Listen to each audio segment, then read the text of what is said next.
അസ്സലാമലൈക്കും. എല്ലാവർക്കും ഷിസാസ് കുക്ക് വേൾഡിലേക്ക് സ്വാഗതം. ഞാനിന്നൊരു അടിപൊളി ടേസ്റ്റി പുഡിങ്ങിൻ്റെ റെസിപ്പി ആയിട്ടാണ് വന്നിട്ടുള്ളത്. വളരെ പെട്ടെന്ന് തന്നെ റെഡിയാക്കി എടുക്കാൻ പറ്റുന്ന നല്ലൊരു പുഡിങ്ങാണ്. എല്ലാവരും മസ്റ്റായിട്ടും കണ്ടതിന് ശേഷം ഒന്ന് ട്രൈ ചെയ്ത് നോക്കുക. എൻ്റെ വീഡിയോ ആദ്യമായിട്ട് കാണുന്നവരുണ്ടെങ്കിൽ ഒന്ന് സബ്സ്ക്രൈബ് ചെയ്ത് സപ്പോർട്ട് ചെയ്യണം കേട്ടോ. അപ്പോൾ ഞാനിവിടെ 4 ഓറഞ്ച് എടുത്തിട്ടുണ്ട്. ഇന്ന് ഓറഞ്ച് വെച്ചിട്ടാണ് ഈ പുഡിങ് തയ്യാറാക്കുന്നത്. അതിൻ്റെ അരിയെല്ലാം റിമൂവ് ചെയ്തിട്ട് ഞാനത് ജാറിലോട്ടിട്ട് ഒന്ന് അടിച്ചെടുത്തിട്ടുണ്ട്. വെള്ളമൊന്നും ചേർത്തിട്ടില്ല. അപ്പോൾ അതിൻ്റെ നീര് ഞാനൊരു പാത്രത്തിലോട്ട് എടുത്ത് വെച്ചിട്ടുണ്ട്. എന്നിട്ട് ഇതിലോട്ട് 2 ടേബിൾ സ്പൂൺ കോൺഫ്ലവർ ആണ് ഞാനിപ്പോൾ ഇട്ട് കൊടുക്കുന്നത്. അതിനുശേഷം 1/4 കപ്പ് പഞ്ചസാരയാണ് ചേർത്ത് കൊടുക്കുന്നത്. ഇത് നല്ലതുപോലെ സ്പൂണിനൊന്ന് മിക്സ് ചെയ്ത് കൊടുക്കാം. മിക്സ് ചെയ്തിട്ട് നമുക്ക് ഫ്ലെയിം ഓൺ ആക്കി ഒന്ന് വെച്ച് കൊടുക്കാം. ഇനി ഇത് നമുക്കൊന്ന് കുറുക്കിയെടുക്കാം. ഇപ്പോൾ ഒരുവിധമൊക്കെ ഇവിടെ കുറുകി വന്നിട്ടുണ്ട്.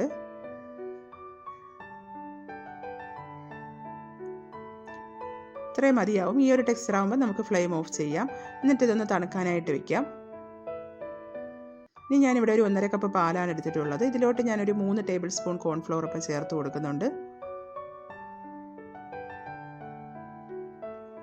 അതിനുശേഷം 1/4 കപ്പ് പഞ്ചസാര ചേർത്ത് കൊടുക്കുന്നുണ്ട്. ഇനി ഇത് നല്ലതുപോലെ ഒന്ന് മിക്സ് ചെയ്ത് കൊടുക്കാം. അതിനുശേഷം ഒരു 1/2 ടീസ്പൂൺ വാനില എസൻസ് ആണ് ചേർത്ത് കൊടുക്കുന്നത്. എല്ലാം കൂടി നല്ലതുപോലെ ഒന്ന് മിക്സ് ചെയ്തിട്ട് നമുക്ക് ഫ്ലെയിം ഓൺ ആക്കി കൊടുക്കാം. ഇപ്പോൾ ഇത് ഏകദേശമൊക്കെ ഇവിടെ തിളച്ച് കുറുകി വന്നിട്ടുണ്ട്. ഇത്രയും മതിയാകും. ഇനി നമുക്ക് ഫ്ലെയിം ഓഫ് ചെയ്യാം. ഞാനിപ്പോൾ ഇവിടെ കുറച്ച് ബ്രെഡാണ് എടുത്തിട്ടുള്ളത്. ആദ്യം നമുക്കിതിൻ്റെ സൈഡ് പോർഷൻ ഒന്ന് കട്ട് ചെയ്ത് കൊടുക്കാം. ഇപ്പോൾ ഞാൻ പുഡിംഗ് സെറ്റ് ചെയ്യാനുള്ള ട്രേ എടുത്തിട്ടുണ്ട്. ഫസ്റ്റ് ലെയറായിട്ട് ഞാൻ ഈ ബ്രെഡാണ് വെച്ച് കൊടുക്കുന്നത്. ബ്രെഡെല്ലാം ഇവിടെ വെച്ച് കൊടുത്തിട്ടുണ്ട്. ഇതിപ്പോൾ ഞാൻ ഒരു ഓറഞ്ച്, ഒരു 1/4 കപ്പ് വെള്ളം കൂടി ചേർത്ത് ഒന്ന് അടിച്ചെടുത്ത ജ്യൂസാണ്. പഞ്ചസാരയും കൂടെ ചേർത്താണ് അടിച്ചെടുത്തിട്ടുള്ളത്. അതാണ് ഇതിലോട്ട് ഒഴിച്ചു കൊടുക്കുന്നത്. എന്നിട്ട് നമുക്ക് ഈ കോൺഫ്ലോറിൻ്റെ മിക്സ് അതിലോട്ട് ഒഴിച്ചു കൊടുക്കാം. ഇനി വീണ്ടും നമുക്ക് അടുത്ത ലെയറായിട്ട് ബ്രെഡ് വെച്ച് കൊടുക്കാം. കുറച്ച് ജ്യൂസ് ഒഴിച്ചു കൊടുക്കാം. ഇനി നമുക്ക് ഈ ഓറഞ്ചിൻ്റെ മിക്സ് അതിലോട്ട് ഒഴിച്ചു കൊടുക്കാം. ഇത്രയേ ഉള്ളൂ നമ്മുടെ പുഡിങ്. ഇനി നമ്മൾ ഫ്രിഡ്ജിൽ വെച്ചിട്ട് സെറ്റ് ചെയ്തെടുത്താൽ നമുക്ക് പുഡിങ് റെഡിയായി. വളരെ ടേസ്റ്റി ആയിട്ടുള്ളൊരു പുഡിങ്ങാണ്. എല്ലാവരും ട്രൈ ചെയ്ത് നോക്കുക. അപ്പോൾ എൻ്റെ ഈ റെസിപ്പി ഇഷ്ടപ്പെട്ടിട്ടുള്ളവർ ലൈക്ക് ചെയ്യാനും ഷെയർ ചെയ്യാനും സബ്സ്ക്രൈബ് ചെയ്യാനൊന്നും മറക്കരുത് കേട്ടോ. ഇതിപ്പോൾ ഞാൻ ഒന്ന് ഗാർണിഷ് ചെയ്യാൻ വേണ്ടി കുറച്ച് കാഷ്യൂനട്ട് വെച്ച് കൊടുക്കുന്നതേ ഉള്ളൂ. അത് ഓപ്ഷണലാണ്.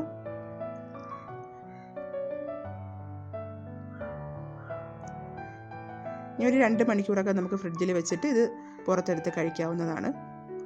അപ്പോൾ ഇവിടെ ഒരു 2 മണിക്കൂർ കഴിഞ്ഞ് ഞാൻ പുറത്തെടുത്തിട്ടുണ്ട്. ഇനി നമുക്കിതൊന്ന് കട്ട് ചെയ്തെടുക്കാം.